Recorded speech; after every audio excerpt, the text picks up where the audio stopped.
أشهد أن محمد رسول الله۔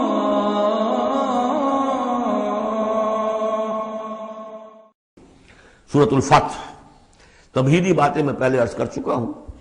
یہ سورہ مبارکہ نازل ہوئی ہے صلح حدیبیہ کے بعد۔ اس کی جو تاریخی پس منظر ہے صرف یہ چند جملے کفایت کریں گے۔ سن 5 میں غزوہ احزاب کے بعد یہ حضور نے صحابہ سے کہہ دیا تھا کہ اب قریش میں وہ دم نہیں رہا کہ اب دوبارہ وہ تم پر چڑھ کر آئیں اور حملہ کریں۔ لن تغزوکم قریش بعد عامکم ھذا ولکنکم تغزونہم، اب انیشیٹو تمہاری طرف سے ہوگا۔ وہ انیشیٹو حضور نے لیا ہے سن 6 میں۔ آپ نے عمرے کا احرام باندھا اور آپ کے ساتھ 1400، عام طور پر زیادہ بیان ہوتا ہے لیکن بعض روایات میں 1800 صحابہ احرام باندھ کر چلے کہ ہم عمرہ کرنے جا رہے ہیں۔ یہ گویا کہ ایک ٹیسٹ تھا کہ اب قریش کرتے کیا ہے۔ آپ احرام کے لیے اپنی منزل میں منزل کرتے ہوئے پہنچ گئے حدیبیہ تک، وہی جگہ جہاں پر کہ پھر صلح ہوئی۔ ادھر قریش کے لیے جو ہے ان کی جان پر بن گئی۔ پہلی بات تو یہ کہ ان کی روایات کے خلاف تھا کہ کوئی آئے عمرے کی نیت سے اور ان کو روک دے، یہ عرب کی روایت نہیں تھی۔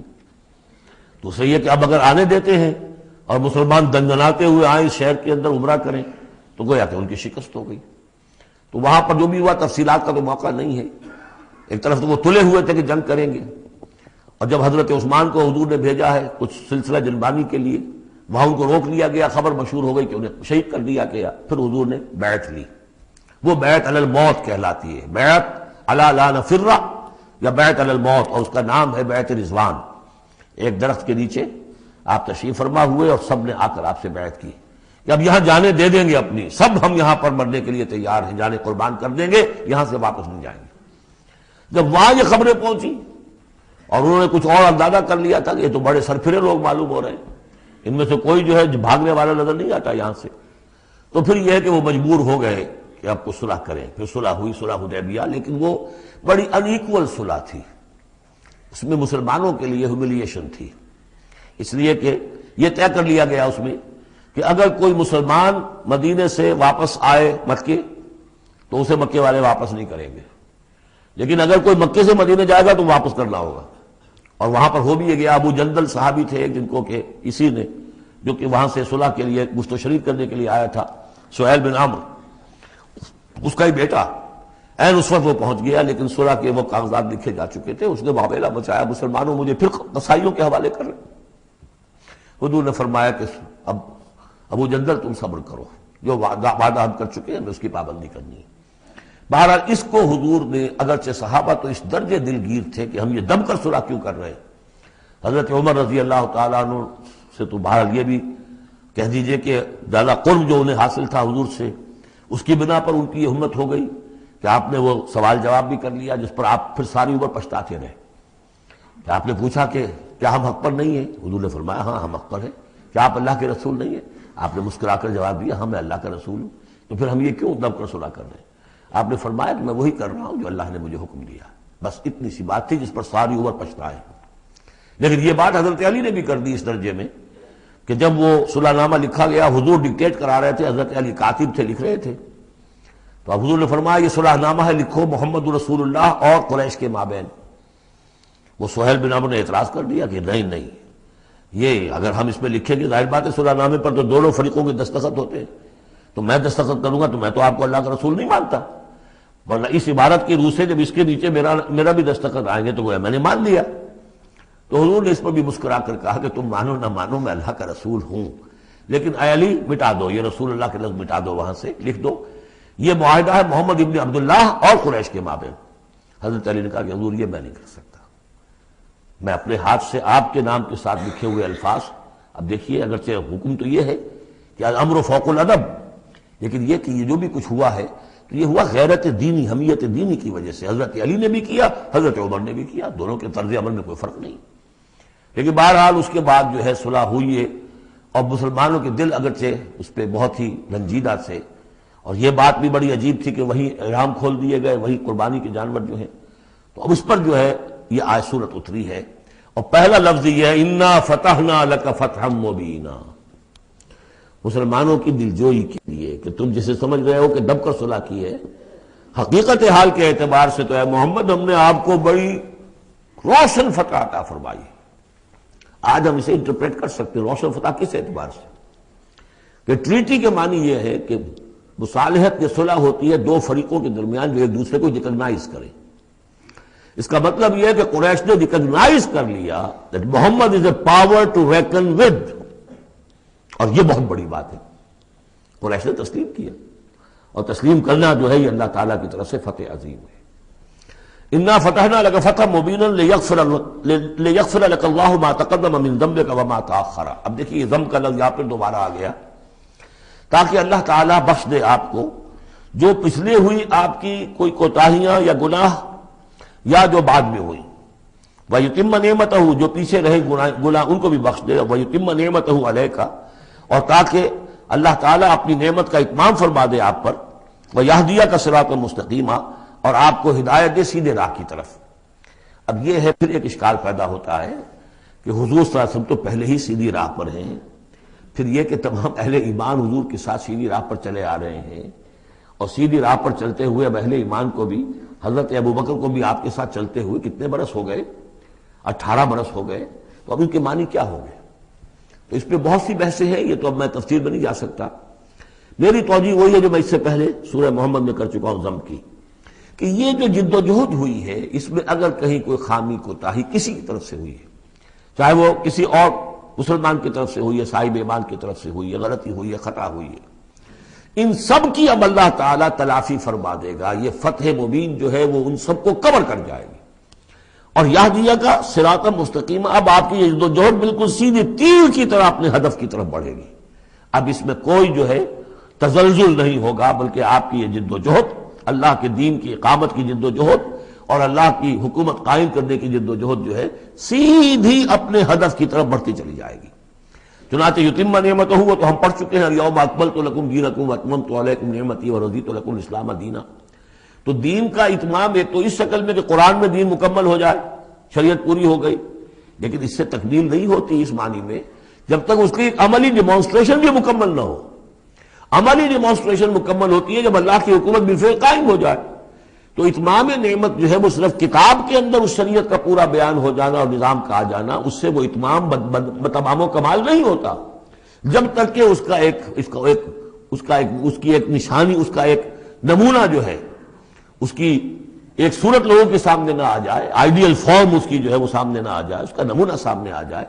تو اس کے لیے ضروری ہے کہ اب یہ جد و جہد آپ کی جو ہے سیدھی اب تیز رفتاری کے ساتھ اپنے اصل ہدف یعنی اظہار دین لیظہرہ علی الدین کلہ. اور یہ آیت آ جائے گی اس سورہ مبارکہ کے آخر میں بھی کہ ہم نے بھیجا ہی آپ کو اے محمد اس لیے ہے کہ آپ اللہ کے دین کو غالب کریں. تو وہ اللہ کے دین کے غلبے کی جد و جہد اب تیر کی طرح سیدھی جائے گی. اللہ نے ساری اگلی پچھلی اگر کوئی اس میں کمیاں کوتاہیاں رہ گئی ہیں کسی کی طرف سے آپ کے ساتھیوں میں سے، ان سب کی تلافی کے لیے یہ فتح مبین آپ کو عطا کر دی. وَيَنْصُرَكَ اللَّهُ نَصْرًا عَزِيزًا اور اللہ آپ کی مدد کرے گا ایسی مدد کہ جس کے لیے کوئی شکست نہ ہو، بڑی زبردست مدد. هُوَ الَّذِي أَنزَلَ السَّكِينَةَ فِي قُلُوبِ الْمُؤْمِنِينَ لِيَزْدَادُوا إِيمَانًا مَعَ إِيمَانِهِمْ. وہی ہے کہ جس نے اہل ایمان کے دلوں میں سکینت نازل کر دی تاکہ ان کے ایمان میں اور اضافہ ہو جائے، تاکہ وہ اور اضافہ کر لیں اپنے ایمان میں، جتنا ایمان ہے اس سے اور بڑھ کر. وَلِلَّهِ جُنُودُ السَّمَاوَاتِ وَالْأَرْضِ. اب ظاہر بات ہے کہ اس میں ایک تو کیفیت یہ تھی کہ جو انہیں سکون حاصل تھا کہ وہ تیار تھے سب اپنی جانیں دینے کے لیے، اس کے لیے بھی ایک سکون قلب کے اندر اللہ تعالیٰ نے ان کے پیدا کیا تھا، تبھی تو وہ اس کے لیے آمادہ ہوئے. پھر یہ کہ ان کے اندر نظم اور ضبط کا یہ عالم کہ کوئی ایک شخص بھی حق میں نہیں تھا کہ یہ صلح یہاں اس وقت ہو، لیکن محمد رسول اللہ ان کی اطاعت اس کا سب سے بڑا ٹیسٹ وہاں ہوا ہے. اور یہ بات جو میں کہہ رہا ہوں شاید بعض حضرات کو عجیب لگی، کوئی ایک شخص بھی نہیں تھا اس کے حق میں. اس کی دلیل کیا ہے؟ اس کی دلیل یہ ہے کہ جب حضور نے جب صلح ہو گئی مکمل، آپ نے فرمایا مسلمان اٹھو، احرام کھول دو اور یہی قربانیاں دے دو. کوئی نہیں اٹھا، ایک بھی نہیں اٹھا. دوسری مرتبہ کہا آپ نے اٹھو بھائی اب ہو گیا بات، بس جو ہو گئی ہو گئی، اب یہی احرام کھول دو. کوئی نہیں اٹھا. تیسری دفعہ کوئی نہیں اٹھا. آپ دلگیر ہو کر، دل گرفتہ ہو کر اپنے خیمے میں چلے گئے. ام سلمہ رضی اللہ تعالیٰ عنہ ام المومنین آپ کے ساتھ تھی. ان سے جا کر کہا میں نے 3 مرتبہ مسلمانوں سے کہا ہے کہ اٹھو اور احرام کھول دو، کوئی نہیں اٹھ رہا. انہوں نے کہا، مشورہ دیا کہ آپ کسی سے کچھ نہ کہیں، اپنی زبان سے کچھ نہ کہیں، آپ اپنا احرام کھول دیے، بس آپ آئے باہر، آپ نے قربانی دی، احرام کھول دیا، اس پر اب سب اٹھ گئے۔ یعنی اصل میں وہ سب کے سب منتظر تھے کہ کیا حضور ہمارا امتحان لے رہے ہیں، یہ کوئی ٹیسٹ ہو رہا ہے، کیا ہو رہا ہے، یا حالت منتظر شاید کوئی نئی صورت پیدا ہو جائے، شاید حالات بدل جائیں۔ لیکن ان کے لیے یہ بڑی انہونی سی بات تھی کہ عمرے کی نیت کر کے ہم نے احرام باندھا ہوا، یہاں کیسے کھول دے رہا ہوں۔ لیکن بہرحال وہ صرف ایک توقف جو تھا وہ اسی درجے میں تھا کہ شاید کوئی نئی صورت پیدا ہو جائے، لیکن اس سے ظاہر ہو رہا ہے کہ سب کے دل جو ہیں وہ اس صلح کے حق میں نہیں تھے۔ وہ تو چاہ رہے تھے کہ اب ہمیں موقع ملے اور ہم یہاں جنگ ہو اور اللہ کے دین کو ہم غالب کریں۔ هو الذي انزل السکینۃ فی قلوب المؤمنین لیزدادوا ایمانا مع ایمانہم وللہ جنود السماوات والارض، اور تمام آسمانوں اور زمین کے لشکر تو اللہ ہی کے ہیں۔ وکان اللہ علیما حکیما، اللہ سب کو جاننے والا اور کمال حکمت والا ہے۔ لیدخل المؤمنین والمؤمنات جنات تجری من تحتها الانہار خالدین فیہا، تاکہ وہ داخل کرے اہل ایمان مردوں اور عورتوں کو ان باغات میں جن کے دامن میں ندیاں بہتی ہوں گی، جن میں وہ ہمیشہ ہمیشہ رہیں گے۔ ویکفر عنہم سیئاتہم، اور دور کر دے ان سے ان کی برائیوں کو۔ وکان ذلک عند اللہ فوزا عظیما، اور یقیناً یہی شے ہے اللہ کے نزدیک بڑی کامیابی ہے۔ وَيُعَذِّبُ الْمُنَافِقِينَ وَالْمُنَافِقَاتِ وَالْمُشْرِكِينَ وَالْمُشْرِكَاتِ الظَّانِّينَ بِاللَّهِ ظَنَّ السَّوْءِ، یہ الفاظ بہت مشابہ ہیں سورہ احزاب کی آخری آیات کے، اور سورہ احزاب جو ہے آپ کو معلوم ہے سن 5 میں نازل ہوئی اور یہ سن 6 میں نازل ہو رہی ہے، تو زمانہ جو ہے قریب کا ہے۔ اور اللہ سزا دے اور عذاب دے منافق مردوں اور منافق عورتوں کو، اور مشرک مردوں اور مشرک عورتوں کو، کہ جو اللہ کے بارے میں بہت برے گمان رکھتے ہیں۔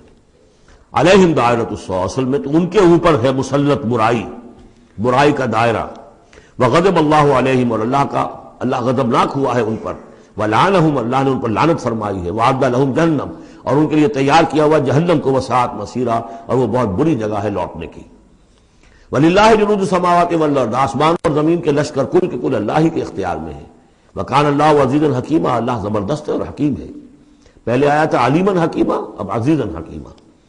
انا ارسلناک شاہدا ومبشرا ونذیرا، اے نبی ہم نے بھیجا ہے آپ کو شاہد بنا کر، وہی شاہد، گواہی دینے والا۔ یہاں اپنے قول اور اپنے عمل سے اللہ کے دین کی گواہی دی۔ قیامت میں کھڑے ہو کر عدالت میں پروزیکیوشن وٹنس کی حیثیت سے کہیں گے اے اللہ تیرا دین جو مجھ تک آیا تھا میں نے پہنچا دیا تھا۔ اب یہ ان کے ذمے ہے۔ فکیف اذا جئنا من کل امۃ بشہید وجئنا بک علی ہؤلاء شہیدا، ہم نے آپ کو بھیجا ہے گواہ بنا کر اور بشارت دینے والا بنا کر اور خبردار کرنے والا بنا کر، لتؤمنوا باللہ ورسولہ، تاکہ اے مسلمانوں تم ایمان رکھو اللہ پر اور اس کے رسول پر، وتعزروہ وتوقروہ، اور اللہ کے رسول کی تو تم مدد بھی کرو اور ان کی تعظیم کرو، توقیر کرو، وتسبحوہ بکرۃ واصیلا، اور اللہ کی تم تسبیح کرو صبح شام۔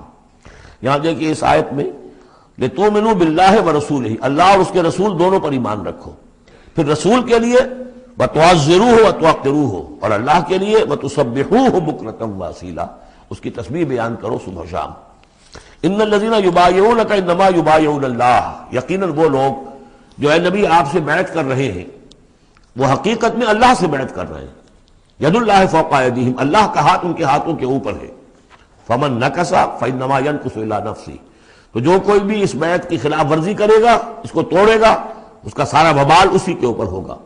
ومن اوفی بما عاہد علیہ اللہ، اور جو پورا کر دے گا اس معاہدے کو جو اللہ سے کر رہا ہے، فسیؤتیہ اجرا عظیما، تو اللہ تعالیٰ اسے اجر عظیم عطا فرمائے گا۔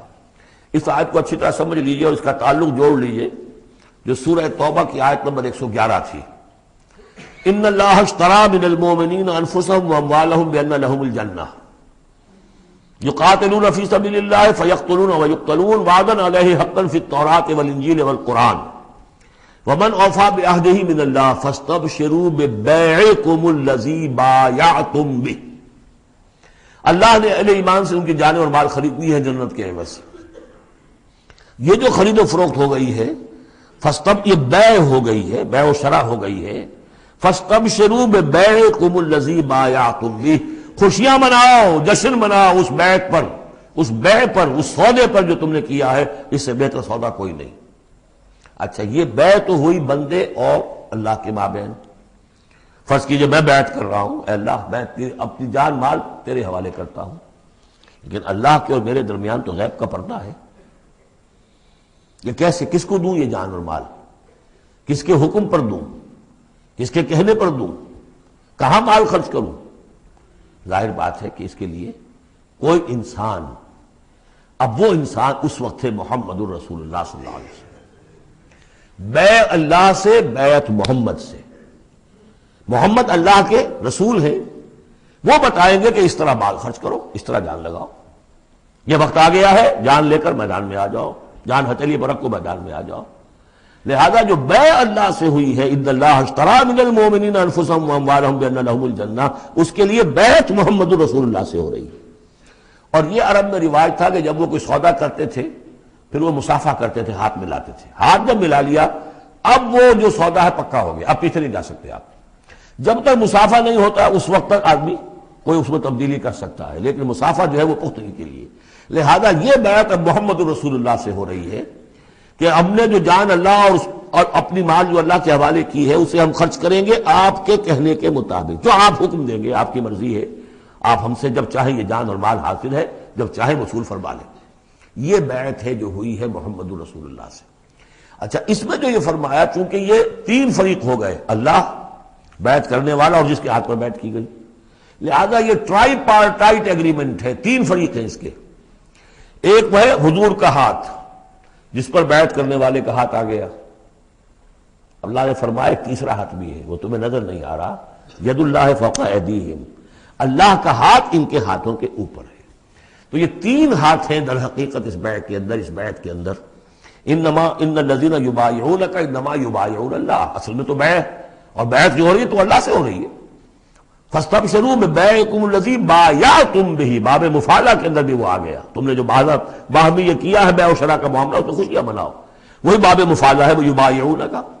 ان الذین یبایعونک، اے نبی جو آپ سے یہ بیعت کر رہے ہیں، انما یبایعون اللہ، وہ اللہ سے بیعت کر رہے ہیں۔ ید اللہ فوق ایدیہم، اللہ کا ہاتھ ان کے ہاتھوں کے اوپر ہے۔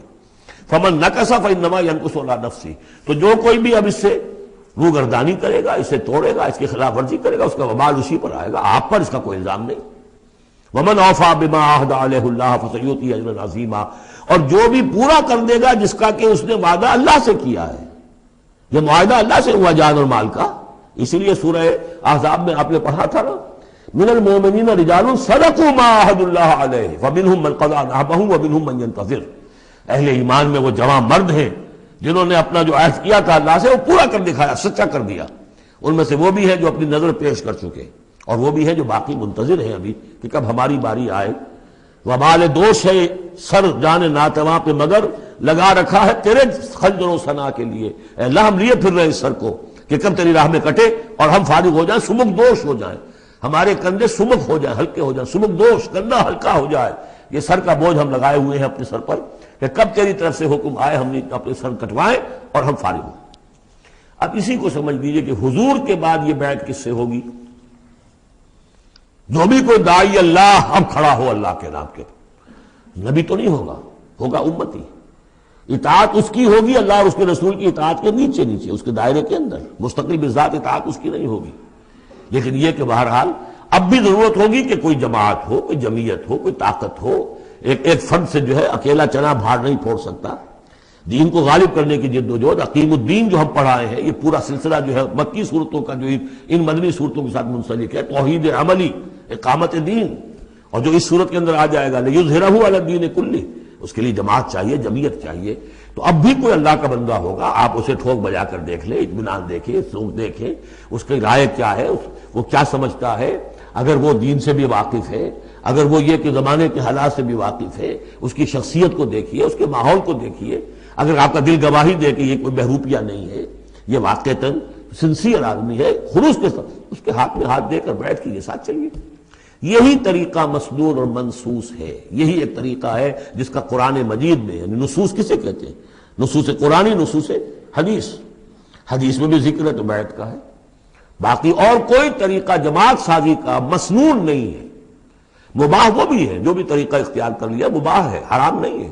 ممبرشپ ہے، ممبرشپ سے پھر امیر کا منتخب کرنا ہے، 2 سال 4 سال کے بعد پھر انتخاب، ٹھیک ہے، کوئی شے حرام نہیں ہے جب تک کہ اس کی حرمت کے لیے کوئی دلیل نہ ہو۔ لیکن مسنون اور منصوص اور معصور، تین الفاظ۔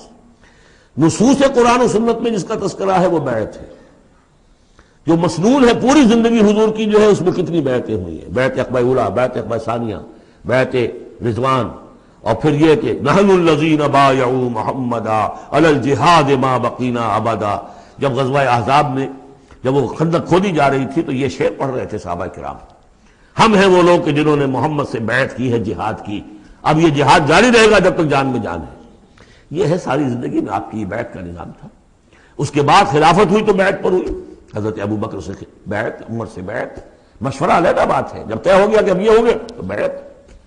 پھر خلافت میں کچھ غلط رخ پیدا ہو رہا تھا، حضرت حسین رضی اللہ تعالیٰ عنہ اور حضرت عبداللہ ابن زبیر رضی اللہ تعالیٰ عنہما یہ کھڑے ہوئے تو جنہوں نے جمعیت بنائی بیعت کی بنیاد پر بنائی. یہ دوسری بات ہے کہ جو کوفی تھے انہوں نے جو بیعت کی تھی حضرت حسین سے وہ توڑ دی انہوں نے. فمن نکث فانما ینکث علی نفسہ. اس کے بعد ہمارے ہاں اگر کوئی سلسلہ بنا ہے ارشاد کا، تزکیہ نفس کا، صوفیاء کا، وہ بھی بیعت. بادشاہ ہوتے تھے تو بیعت. پچھلی صدی میں جتنے جہاد ہوئے، ہمارے ہاں سب سے بڑا جہاد ہوا پچھلی صدی کا، 19ویں صدی عیسوی کا، سید احمد بریلوی رحمۃ اللہ علیہ اور شاہ اسماعیل شہید رحمۃ اللہ علیہ، ان لوگوں کا جو بیعت کی بنیاد پر جماعت تھی، کوئی اور بنیاد جماعت سازی کی نہیں تھی. مہدی سوڈانی نے جہاد کیا انگریزوں کے خلاف بیعت کی بنیاد پر، سلوسی نے جہاد کیا اطالویوں کے خلاف بیعت کی بنیاد پر. تو یہ بیعت کا لفظ جو یہاں آیا ہے اس کو اچھی طرح سمجھ لیجیے. یہ جان لیجئے کہ یہ جو دوسرا رکوع ہے اس سورہ مبارکہ کا، اور اس کے بعد تیسرا رکوع اور چوتھا رکوع جو ہے، ان میں بھی تقدیم و تاخیر ہے. یہ جو پہلے رکوع کا مضمون ہے یہ جا کر ملے گا اب تیسرے کے ساتھ، اور بعد میں یہ نازل ہوا ہے کہ یہ جو دوسرے رکوع میں آیتیں آ رہی ہیں.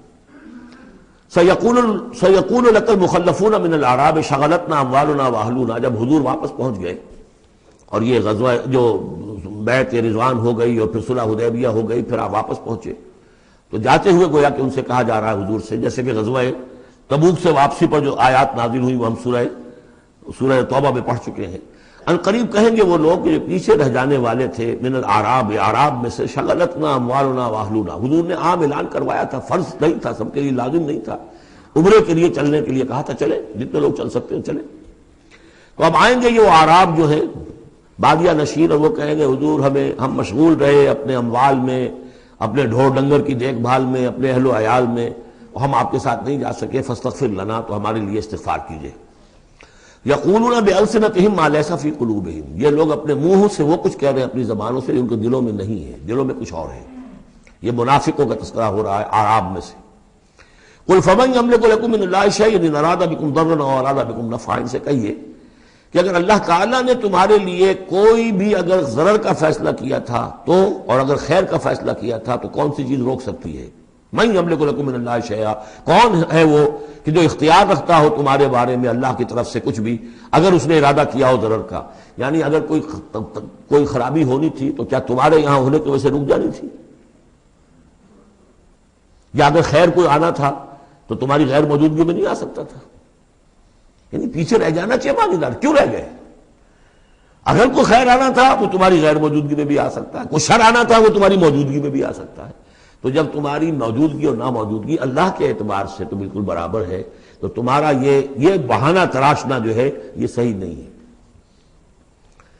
بل کان اللہ بما تعملون خبیرا، بلکہ تم جو کچھ کرتے رہے ہو اللہ اس سے باخبر ہے. وہ کیا ہے؟ اب ان کے دل کی بات اللہ تعالیٰ، ان کے دل میں جو چور تھا.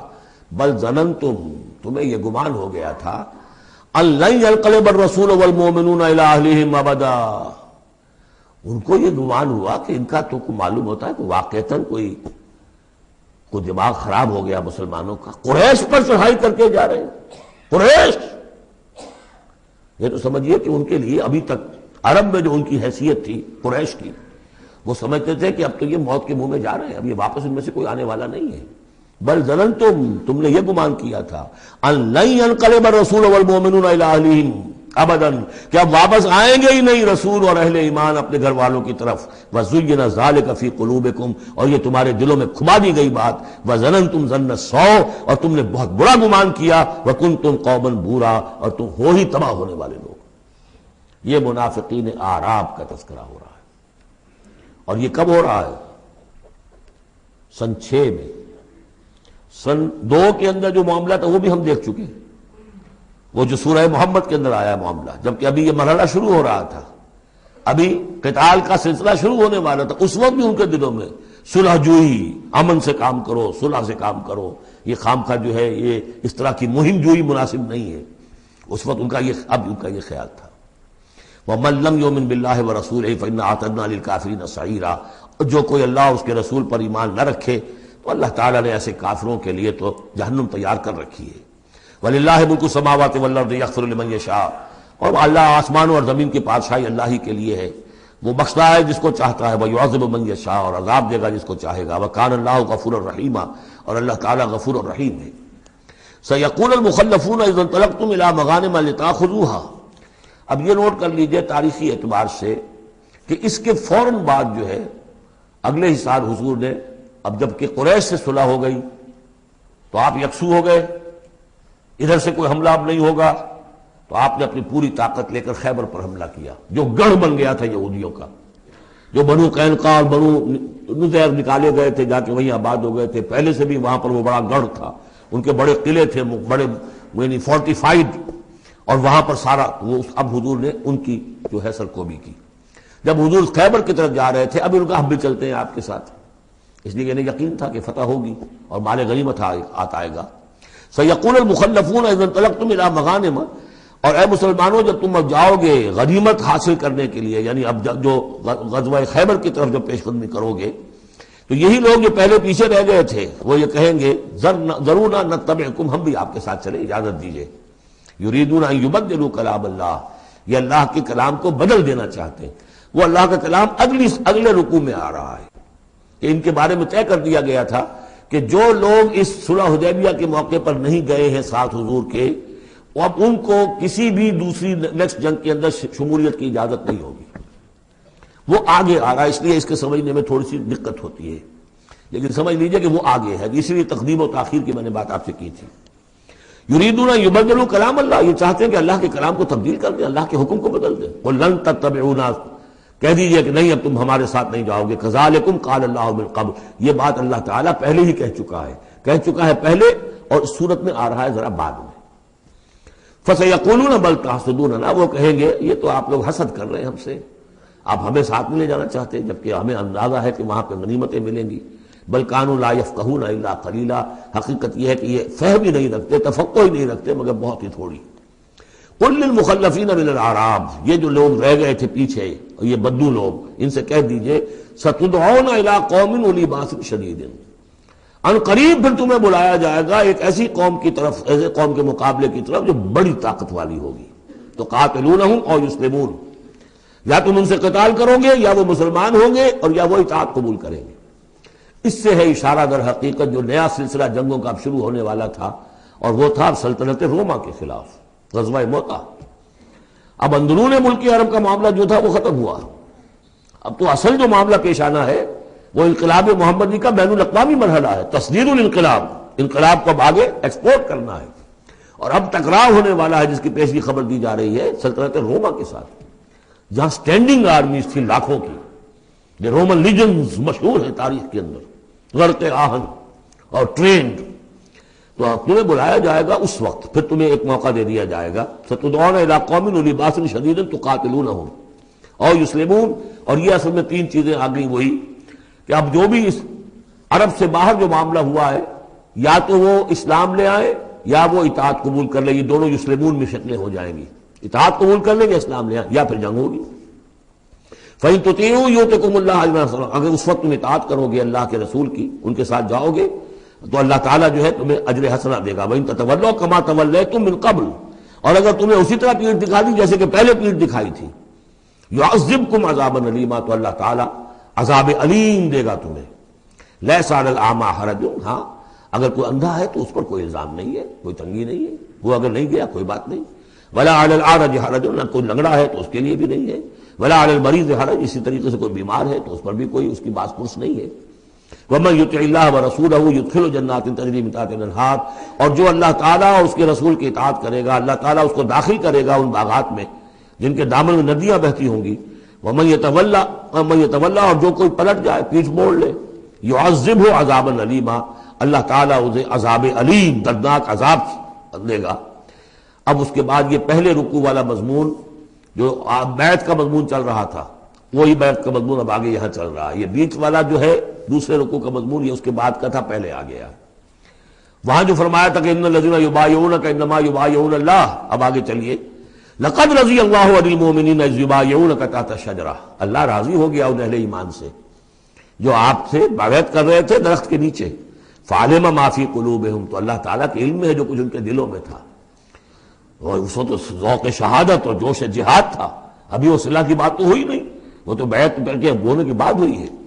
فانزل السکینۃ علیہم، اللہ نے ان پر سکینت، سکون، اطمینان نازل کر دیا.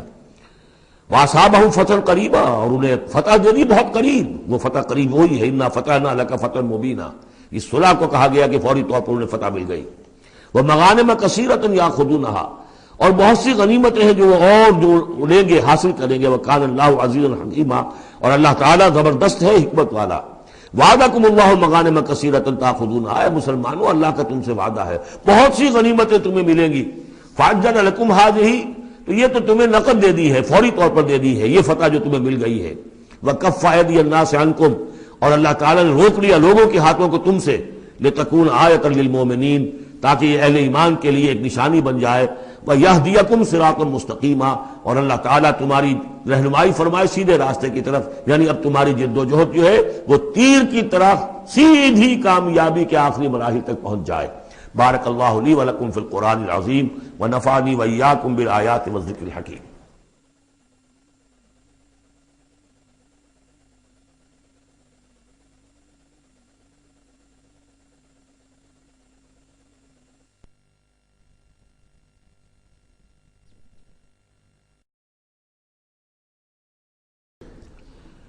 وعدکم اللہ مغانم کثیرۃ تاخذونھا، اللہ تعالیٰ نے اے مسلمانوں تم سے وعدہ کیا ہے بہت سی غنیمتوں کا جو تمہیں حاصل ہوں گی. فعجل لکم ہذہ، تو یہ تو اللہ نے فوری طور پر تمہیں عطا کر دی ہے، یعنی یہ فتح مبین.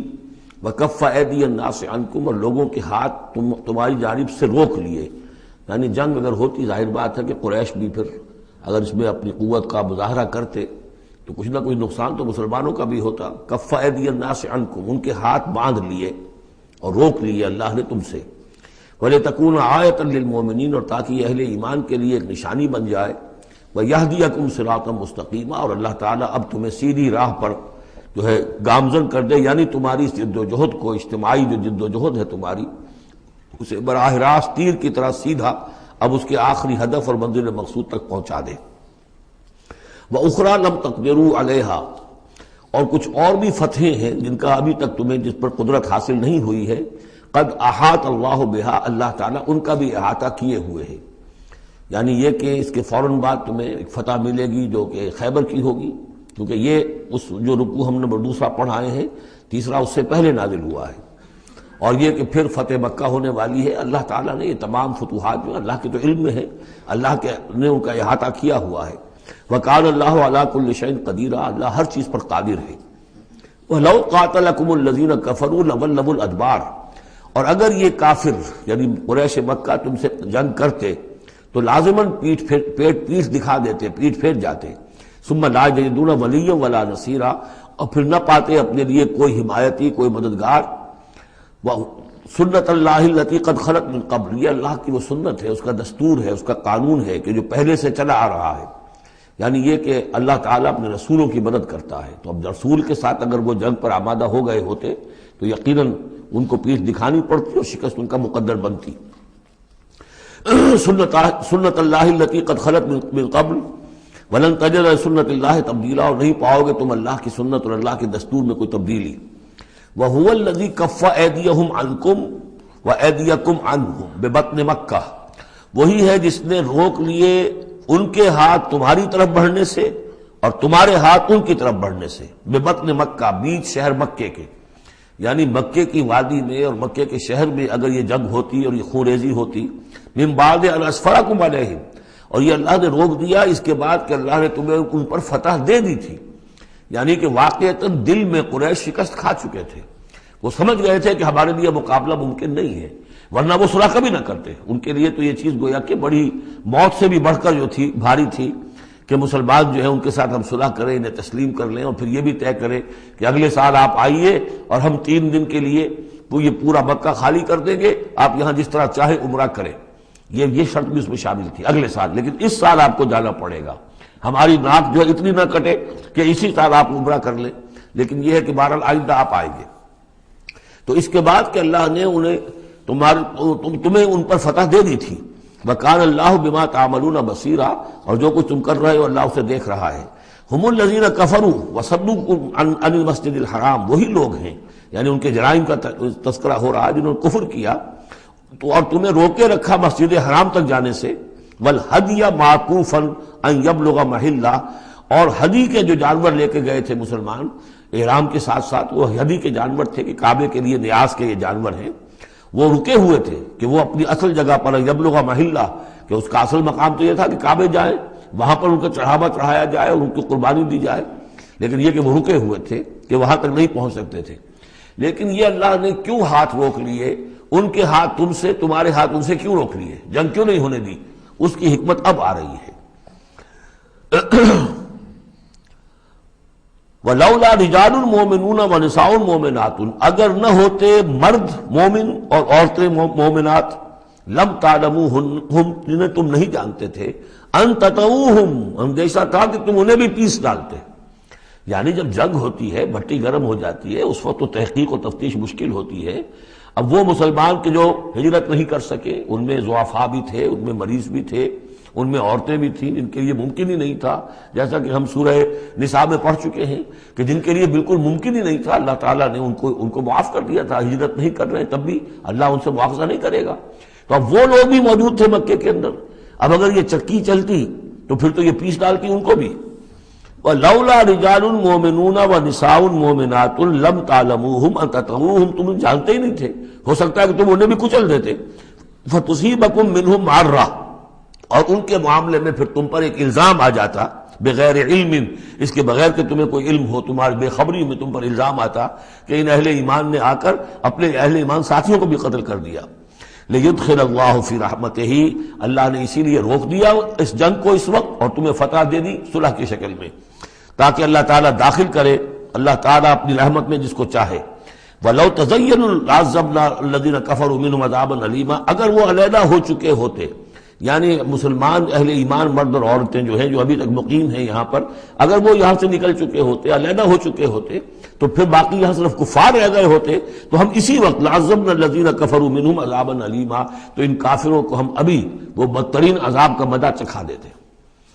اس جعل الذین کفروا فی قلوبہم الحمیۃ حمیۃ الجاہلیہ، جب کافروں نے اپنے دلوں کے اندر ایک حمیت جو ہے، ایک بڑی غیرت اور حمیت کا معاملہ، لیکن وہ حمیت جاہلی تھی کہ ہم لوگ، اور کیسے ممکن ہے کہ ہم انہیں یہاں پر عمرہ کرنے دیں، یہ لوگ کہ جو بے دین ہو گئے، ان کے اعتبار سے تو بے دین تھے، جو ہم اپنے آباء و اجداد کے دین کو چھوڑ گئے، تو وہ جو نسل پرستی اور قوم پرستی ان میں تھی، اور آبا پرستی تھی، اور اپنی روایت پرستی تھی، اس کے بنا پر حمیت جاہلیت ان کے دلوں کے اندر اتنی کوٹ کوٹ کر بھری ہوئی تھی۔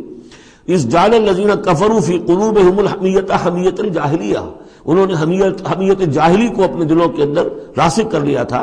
فانزل اللہ سکینتہ علی رسولہ وعلی المؤمنین، تو اللہ تعالیٰ نے اپنا طرف سے سکون نازل فرما دیا اپنے رسول پر صلی اللہ علیہ وسلم اور اہل ایمان پر۔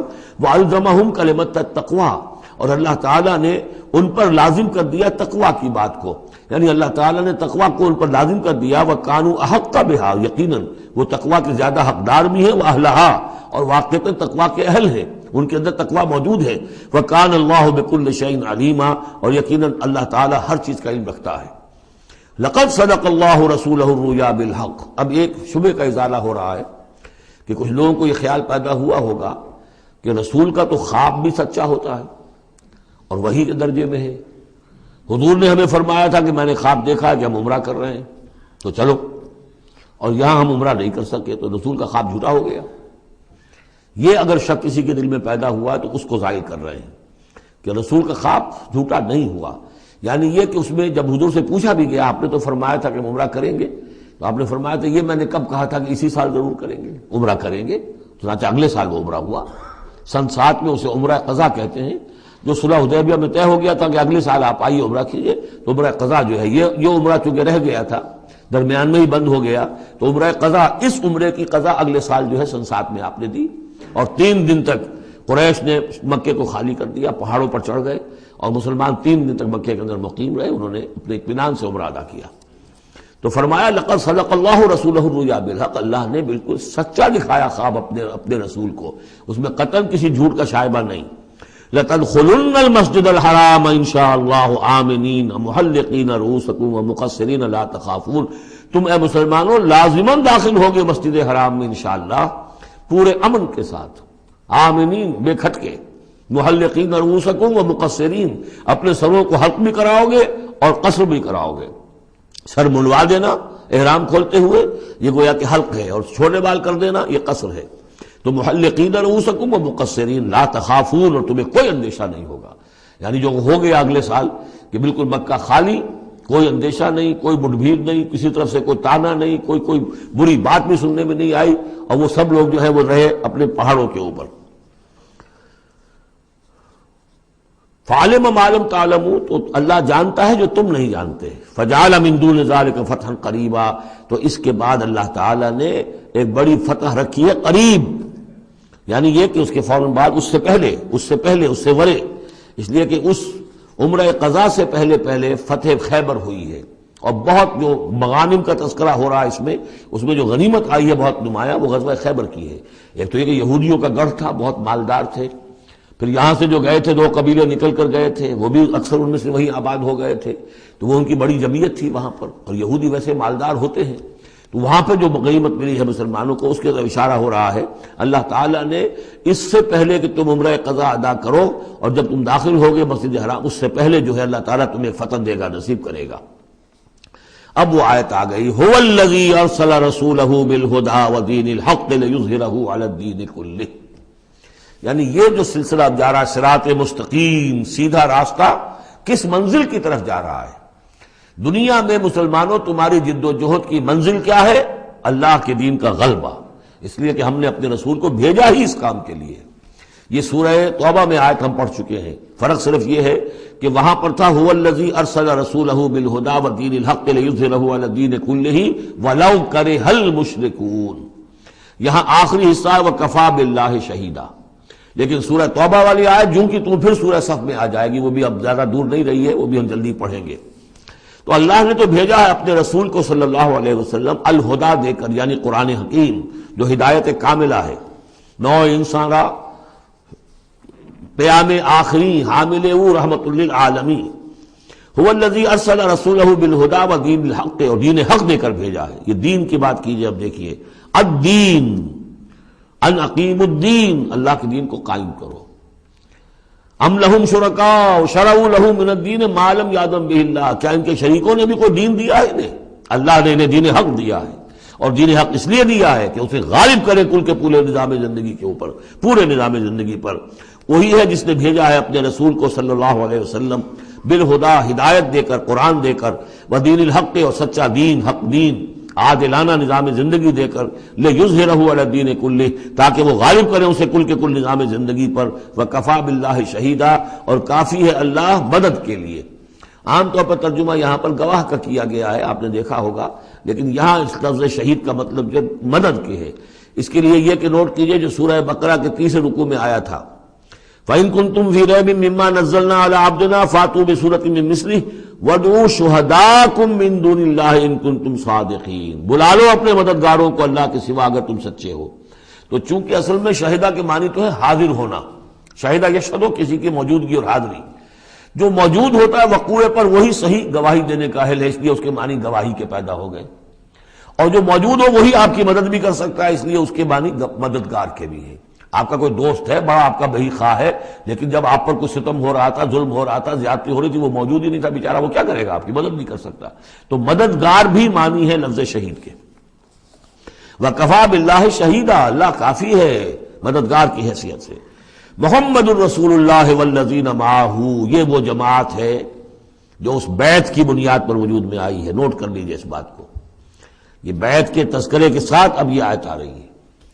محمد الرسول اللہ صلی اللہ علیہ وسلم ایک بیعت تو وہ لیتے تھے کہ جو کوئی ایمان لاتا تھا، ایمان کی بیعت، لیکن جو آپ نے اہل مکہ سے کبھی نہیں لی، بلکہ وہاں تو جس نے بھی کہہ دیا اشہد ان لا الہ الا اللہ واشہد ان محمد رسول اللہ، کوئی فارمل ڈیکلیریشن، کوئی اور اس کے لیے کوئی سمبولک کوئی اقدام نہیں تھا، الا یہ کہ کوئی باہر سے آتا تھا تو بیعت ہوتی تھی۔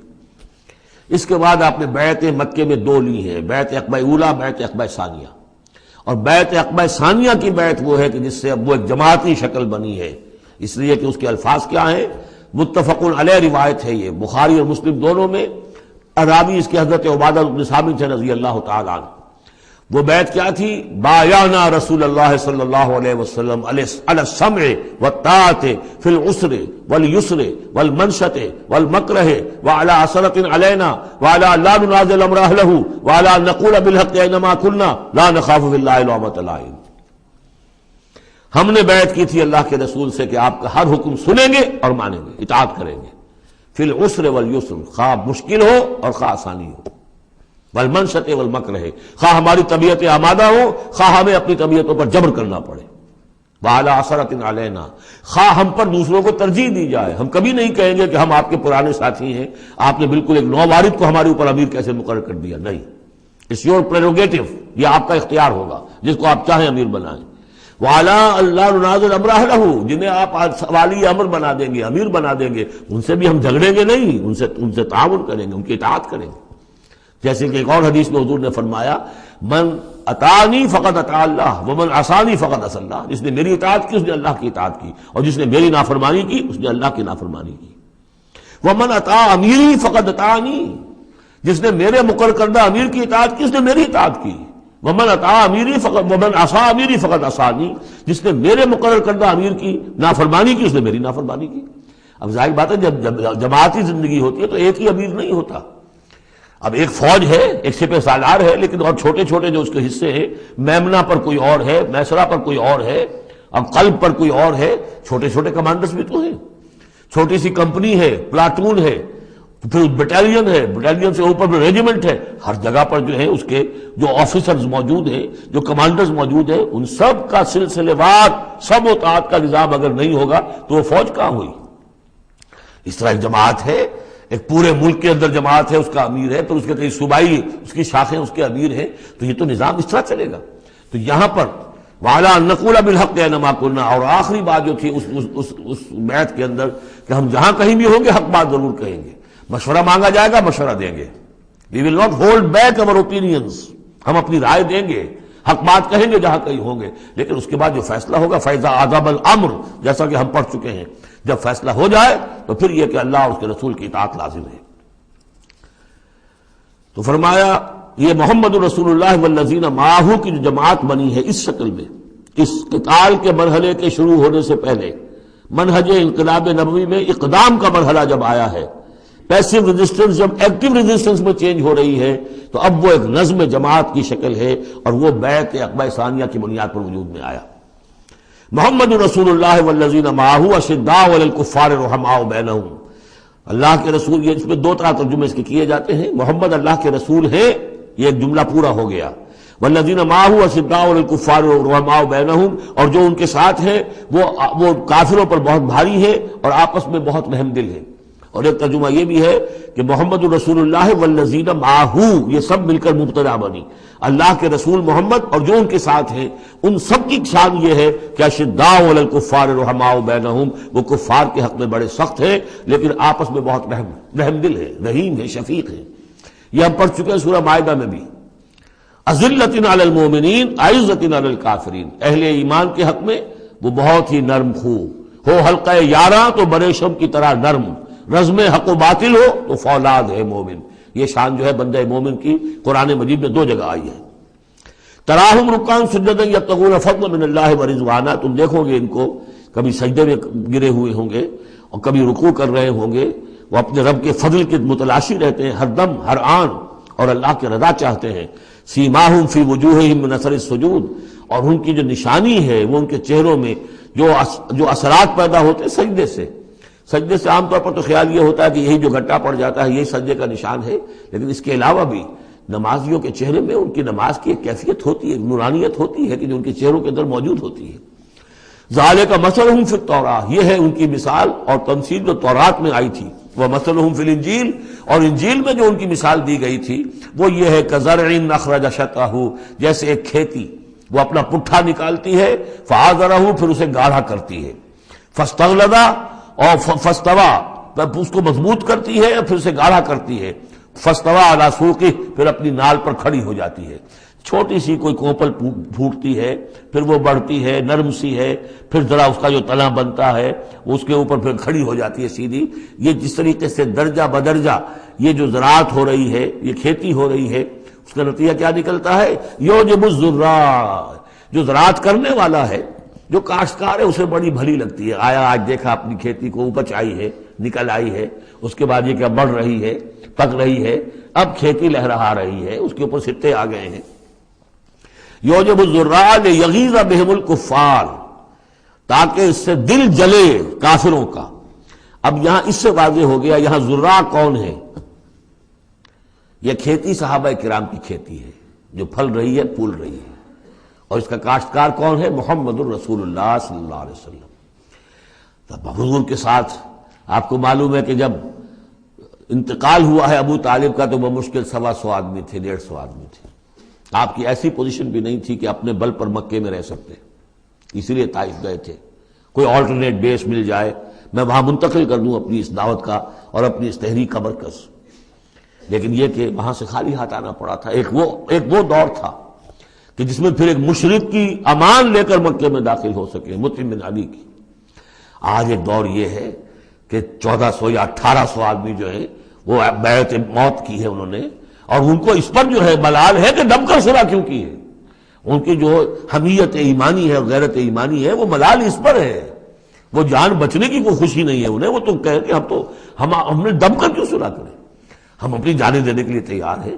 کھیتی جو ہے اپج رہی ہے، تو فرمایا كَزَرْعٍ أَخْرَجَ شَطْأَهُ فَآزَرَهُ فَاسْتَغْلَظَ فَاسْتَوَىٰ عَلَىٰ سُوقِهِ يُعْجِبُ الزُّرَّاعَ لِيَغِيظَ بِهِمُ الْكُفَّارَ وعد اللہ الذین آمنوا وعملوا الصالحات منہم مغفرۃ واجرا عظیما۔ اللہ نے وعدہ کیا ہے ان لوگوں سے جو ایمان لائے اور نیک عمل کیے، ان میں سے جو واقعتاً جنہوں نے ایمان اور عمل صالح کا حق ادا کر دیا، کہ ان کے لیے مغفرت بھی، اجر عظیم بھی ہے۔ یہاں جو مولانا عثمانی صاحب نے حاشیہ لکھا مجھے بہت پسند آیا کہ اگرچہ حضور کے سارے ساتھی جو ہیں وہ سب کے سب وہی تھے کہ جو ایمان اور عمل صالح کا حق ادا کر چکے تھے، پھر بھی منہم کی ایک قید لگا کر گویا کہ ان کو یہ بات بتا دی گئی ہے کہ اصل معاملہ ہے کہ موت تک انسان قائم رہے اس پر، مبادا بعد میں کہیں کسی کے اندر کوئی تزلزل پیدا ہو جائے، ورنہ یہ کہ اگر کسی کو اس طرح کا یقین دلا دیا جائے تو اس سے تو یہ کہ پھر اطمینان پیدا ہو جائے گا۔ ہونا یہ چاہیے کہ آخری وقت تک ڈرتا رہے آدمی، بین الخوف والرجا کی کیفیت رہے، کہ کہیں ایسا نہ ہو کہ میں پھر کہیں آج جس مقام پر اللہ نے مجھے پہنچا دیا ہے کہیں پاؤں پھسل جائے۔ مغفرت و اجر عظیم کا اللہ نے وعدہ فرمایا۔ اب یہ سورہ مبارکہ آ گئی، سورۃ الحجرات۔